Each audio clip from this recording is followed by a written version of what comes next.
How to inherit everlasting life. The man to whom Jesus tells this story certainly knows that many priests and Levite temple assistants live in Jericho. To return from the temple, they must travel down a road some 14 miles, 23 kilometers. That route can be dangerous, with robbers lurking along it. If a priest and a Levite find a fellow Jew in distress, should they not help him? In his story, Jesus relates that they did not.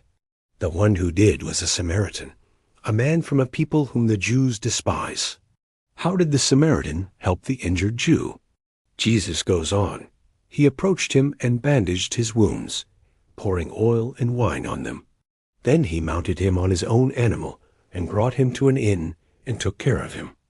The next day he took out 2 denarii, gave them to the innkeeper, and said, "Take care of him, and whatever you spend besides this, I will repay you when I return."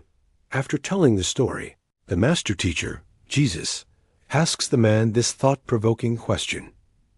Who of these 3 seems to you to have made himself neighbor to the man who fell victim to the robbers?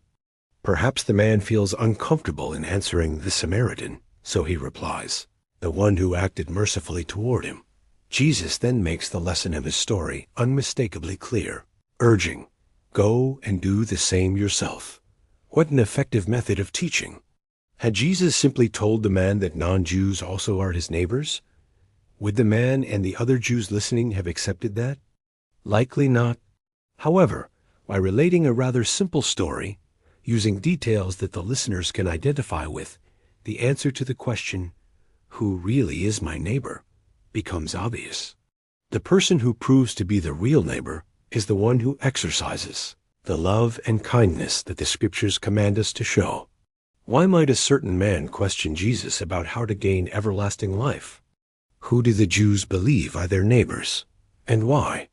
How does Jesus make clear the correct view of who is our neighbor?